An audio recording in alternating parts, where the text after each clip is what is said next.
Janoza. Xalq suygan insonni afsuski kecha tunda o'z uyida o'ldirib ketishdi. Assalomu alaykum hurmatli tomoshabin. Tezkor yangiliklardan birinchilardan bo'lib xabardor bo'lishni istasangiz, videomiz ostida bir dona like va podpisatsiya tugmachasini bosib qo'yishni unutmang. Inna lillahi va inna ilayhi rojiun. 20 yoshli yigit shafqatsizlarcha pichoqlab o'ldirildi.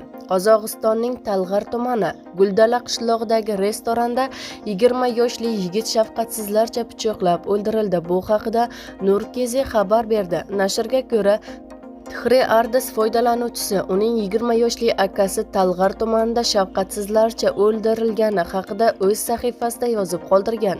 Almatta viloyati politsiya boshqarmasi ushbu hodisa yuzasidan 2 jinoiy ish qo'zg'atgan.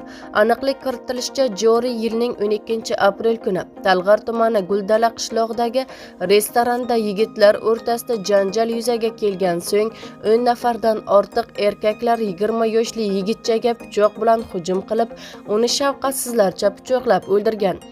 Unga 10 dan ortiq kishidan iborat guruh hujum qildi. Bu tasodifiy to'qnashuv emas edi. Bu sovuqqonlik bilan qilingan guruh hujumi. Uni qurshab olgan va o'zini himoya qilish imkoniyatidan mahrum qilingan.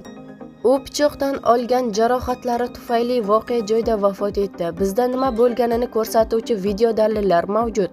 30 dan ortiq guvohlar ham bor, ammo bunga qaramay faqat bitta odam hibsda, deydi marhumning oilasi.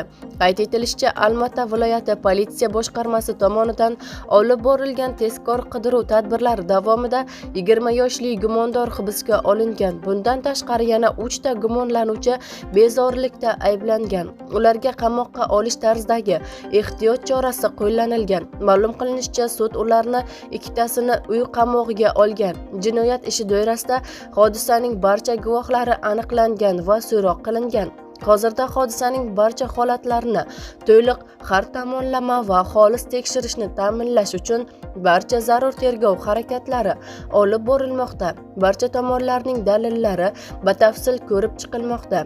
Tergov jarayoni Almatta viloyati politsiya boshqarmasi rahbariyatining alohida nazoratiga olingan, deyiladi xabarda.